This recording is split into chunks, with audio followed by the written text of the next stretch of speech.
Now, in this section, we'll be dealing with the flies and the beetles in details. What are the type of beetles that are usually prevailing on the dead bodies?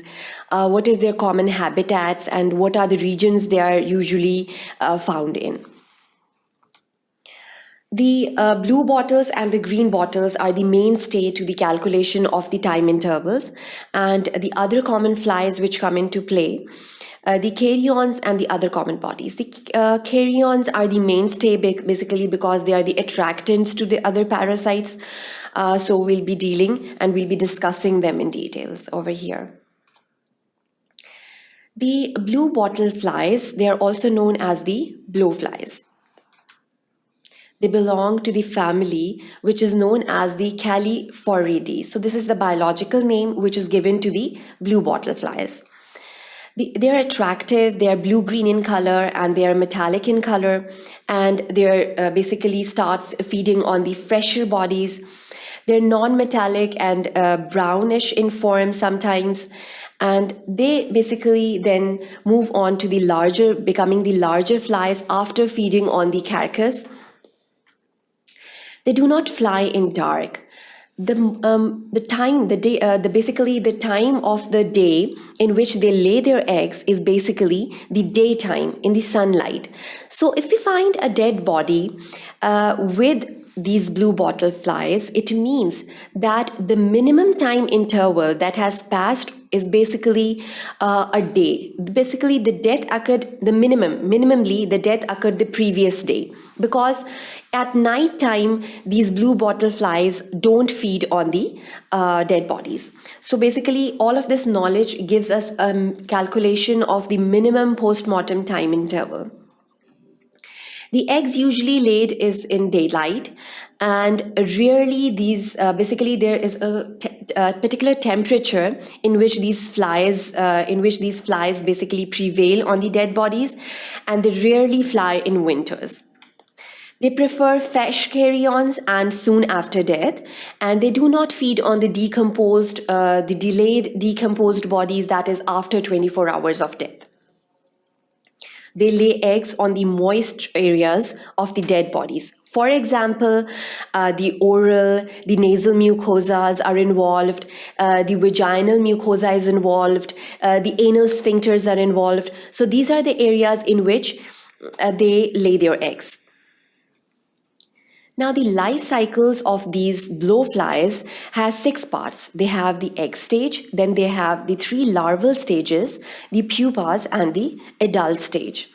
Now, how basically this happens is, first of all, there is an egg that basically converts into the pupal stage in the first 24 hours, and it takes almost 27 hours to grow in size and another 27 hours to grow to a full pupal size, and then almost around 130 hours to move on to the larval stage.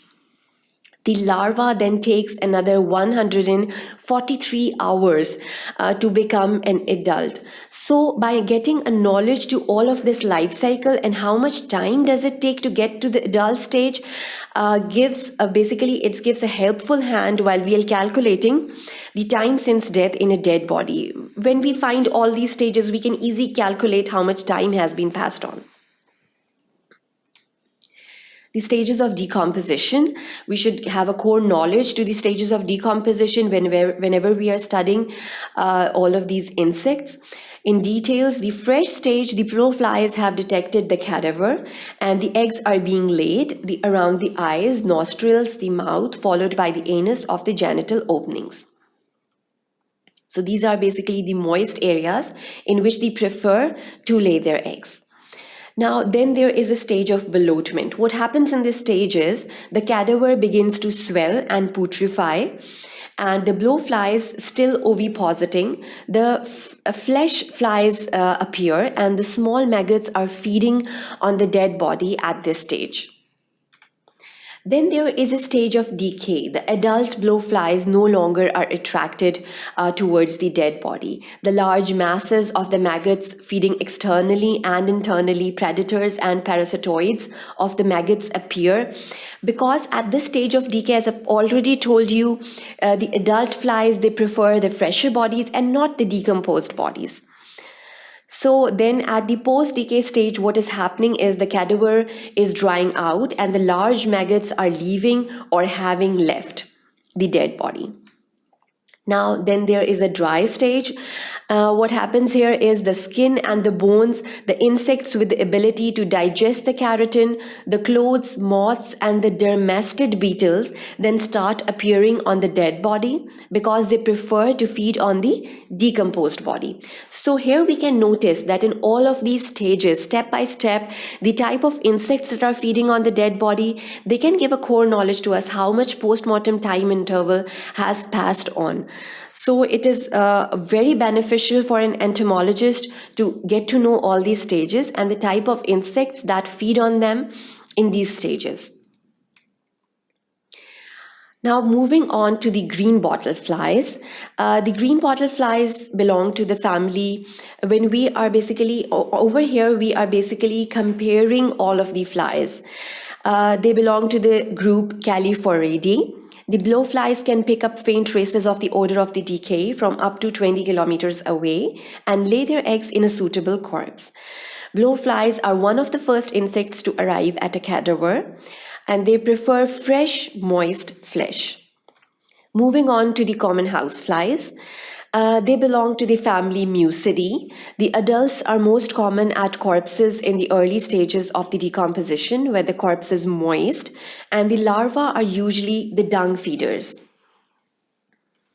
Moving on to the flesh flies, basically we are dealing with the family Sacrophagidae, and they basically prefer to feed on the flesh flies breed in the dead animals, the dung or the decaying material, but a few species lay their eggs in the open wounds of the mammals, and hence their common name is given the flesh flies.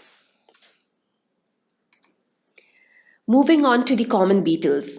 Now, the common beetles which basically start feeding on the dead animal are the carrion beetles, and on the other hand, we have the hister beetles. The carrion beetles belong to the family Sylphidae, and the species that eat the dead flesh are those that belong to the subfamily Necrophorinae. On the other hand, when we discuss the hister beetles, they belong to the family Hysteridae.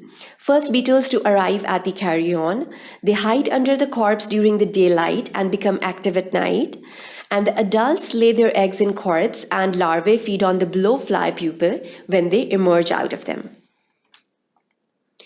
Moving on to the common beetles, they can have their geographical background over there, or over that area. They include the sap beetles and then the rove beetles. The sap beetles basically belong to the family Nutilidae, and the nutilids, that is the sap beetles, are small to minute terrestrial beetles, and they feed on the tree sap, that is the tree coverings, and the fungi, the fruit juices, the carrion, the flowers, and the leaves.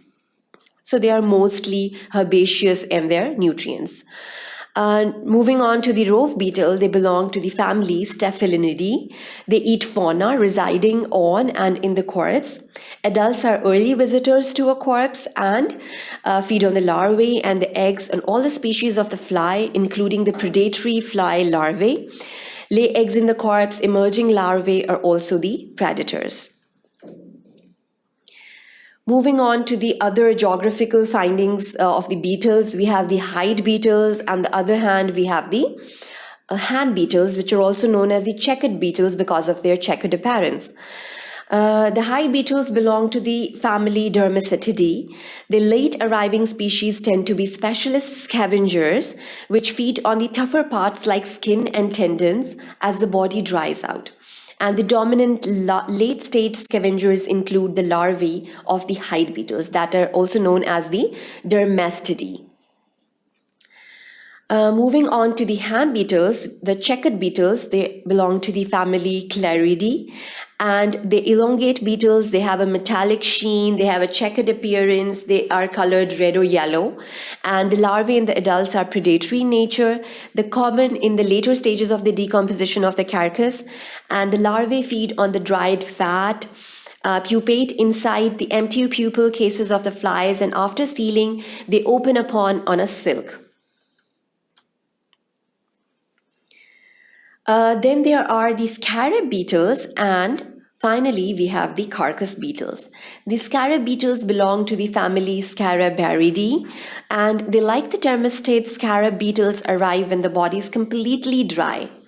So we are basically moving on to the phases of the skeletonization, and here we find the insects which basically love to feed on the drier bodies.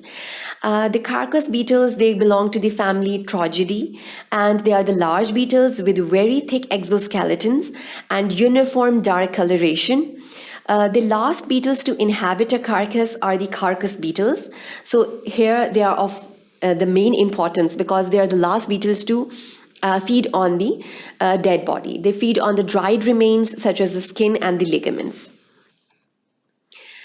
So in this section, basically, we dealt with all the kinds of beetles that we are dealing on when we are an entomologist, and the core knowledge that we should have, the type of beetles, the type of insects that start feeding on the dead bodies after the death, and their time intervals, because all of this knowledge is going to be beneficial when we are calculating the post-mortem time intervals. Thank you for watching sqadia.com.